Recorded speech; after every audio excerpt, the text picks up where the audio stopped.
food delivery to the airplane or to the train. So when you're traveling, like we know there are 5-hour flights, 6-hour flights in the US where they don't serve you food. They give you like a bag of chips and that's it. You really need to eat when you fly, and sometimes you just can't prepare the meal. Yes, I take eggs with me, I take stuff with me, but sometimes I'm in a rush and then I arrive at the airport, and in some airports everything is closed right now. In some airports you only have unhealthy stuff that you don't want to eat. And yes, there are some services that would help you order from airport restaurants and deliver that to your gate. But what I'm talking about here is that you prepare meals and deliver them to the airport for people. Healthy in-flight meals. Or you deliver them to the train station half an hour before the train departs or 2 hours prior to the flight. And I want you to be a specialist in it. I want you to prepare food that will be edible when it's cold, that will last for 3, 4, 5 hours, that will be packed in a way that there would be no problems with the TSA and security checkpoints. But again, in Russia, a lot of my friends use this, and healthy food delivery to their train, to their airplane is a great service. Another cool business idea. It is kind of starting in the US. One of my Silicon Valley friends has already started this in New York, and they're expanding to San Francisco. It is huge in Russia. It is huge in countries like India and China. This is where you get food delivered within 15 minutes. It's not like your Instacart. It's not Amazon Whole Foods delivery. It doesn't take hours. The way this business works is that people rent an apartment or they rent like a small storage space. They fill the storage space with products that are in really high demand all of the time. You know, milk, chips, beer, toilet paper, sugar, whatever. They create an app, or you can create a website where you can order everything online. And because they only serve the area 15-minute walk or 15-minute bike ride from the storage, they are able to deliver things within 15 minutes. You can start locally if you have like a busy area where you live, and then you can expand. I think this is the future of delivery. Like Amazon has won the market because their delivery times were like 1 day and it was free and free returns. And it was similar to other online shopping websites. But the service is everything these days. And if you're able to deliver things that people need right now in 15 minutes, this is a game changer. People are stuck with you. They're not gonna switch to Instacart. They're not gonna switch to Amazon, because 15 minutes is just a completely different mindset. You know, you're cooking something, oh my God, I don't have spaghetti anymore. 15 minutes and they're at your door. Another business idea is something that I'm a huge fan of, is to start a YouTube channel in the area of your expertise. I'm really fond of people who are professionals in some area and who are producing videos about it. Like I've started my YouTube channel talking about TOEFL and GMAT, and I took them myself. I have a 3 million YouTube channel where I talk about the English language because this is my passion and I've been learning it since 7 years, and I took a lot of tests. I won some competitions, like huge national competitions in English. This is something that makes a great income. First of all, you get paid by YouTube, by AdSense. Second, you can have partnerships where companies pay you to advertise their products. Third, you have affiliate links, or you produce your own products like courses or manuals, or you create a physical product. So the opportunity here is amazing. And what I see in the, well, this is my vision for the future. I see that in the next 5 or 10 years, almost everyone would have their YouTube channel or a social media outlet where they post regularly. But the problem is, because there would be more and more influencers, everyone would kind of be a micro-influencer because people can't just follow everyone. But now is still a great time to start. I see a lot of creators on the rise. I see a lot of new ideas flowing around YouTube. And if you want to start in 2021, the link to my course will be below. There, I just gathered my experience of starting 3 YouTube channels. 2 of them have over 1 million followers, and the 3rd channel you're watching right now, they are on completely different topics. But I think the reason why all of them perform well is because I kind of cracked YouTube algorithm. So there are some rules that you can follow to create good content, and the algorithm would pick it up and would help you make a whole business out of it. The link will be below. The next idea. Again, personal chef. And you might tell me in comments below, Marina, but of course, rich people have personal chefs. I'm talking about being a personal chef for, again, normal people. You don't have to be a culinary artist. You don't have to throw dinners for 12 people. I'm talking about day-to-day cooking.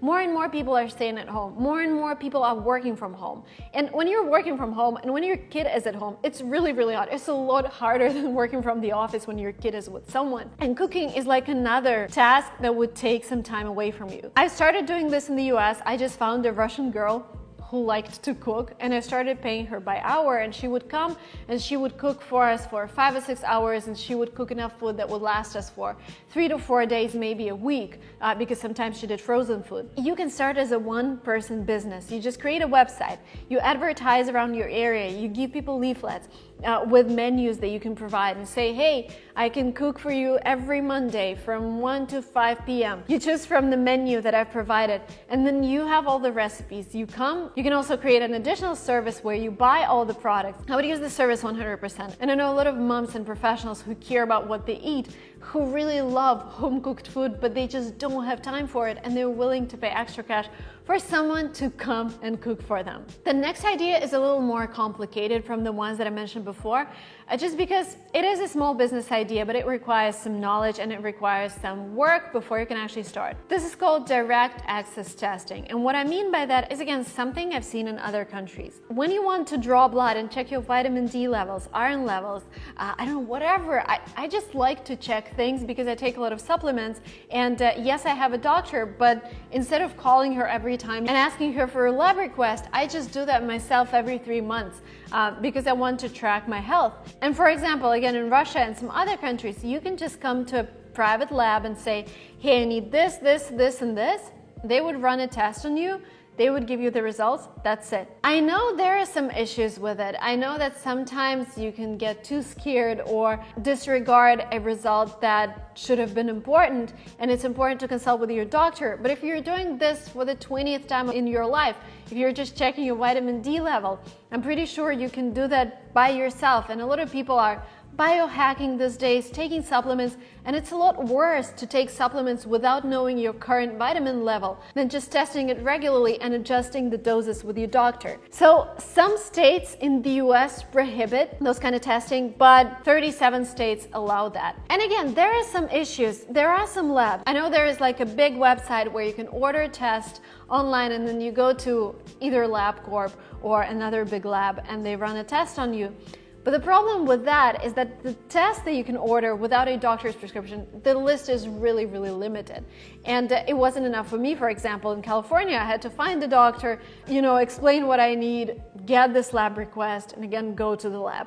So it's a little complicated. When you have labs available to people, of course, when you understand the audience that needs that kind of testing, like biohackers or people who take a lot of supplements, you can have a doctor on site, and that solves a lot of legal problems. Again, I'm not a specialist here. I'm just talking about how other labs work in other countries. You need to research what's going on in your state.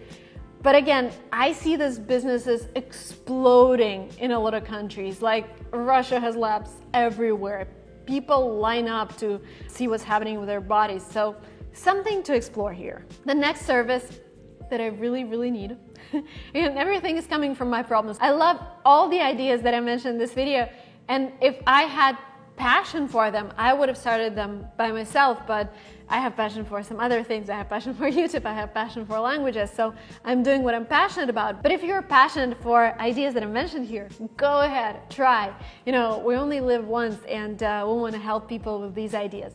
So the next idea, pack and move service, where people not just take your boxes and move you, but where people help you with packing. Like they take your makeup and they pack everything. They take care of everything. So they just come to your apartment and you say, okay, see you in the evening in the new apartment. And they move everything completely so you don't have to do any packing. And again, I've seen some services like that. They are not available everywhere, not in every single state. In San Francisco, I've seen maybe a couple.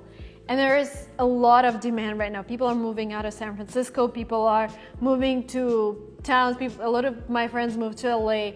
And this is something they would really use. Because packing for me, when we moved out of our San Francisco apartment, it took us a month. Because we had so much stuff and I didn't want to do everything in 2 days. We just started doing everything slowly and gradually, and we lived surrounded by boxes. The next app or service in Uber for manicure and haircut. Something that will make it accessible for people to invite a hairstylist or a manicure specialist to their homes. You can either start it as a specialist yourself. For example, if you're a hairdresser, you can start a website, call me and I will come to your house. Or you can create an app where people see available specialists right now who are able to come on demand, which means they're able to come in the next hour. This on-demand things, again, it changes everything. We are in the world where we want everything instantly. We hate planning. So if you're building a service, whatever I mentioned here, it is a game changer if it's available on demand. And I know when you're starting small, this is not actually doable, but once you grow, have this in your mind. On demand is really important. And the faster you are, the bigger chances that you'll be able to beat bigger corporations in your area and potentially either be acquired by a big corporation or compete with them on the same level. The market for the next idea is going to be huge. It is huge right now. Well, it was 4.4 billion in 2018, and it's expected to be 63 billion by 2025. That is a little more than 10x.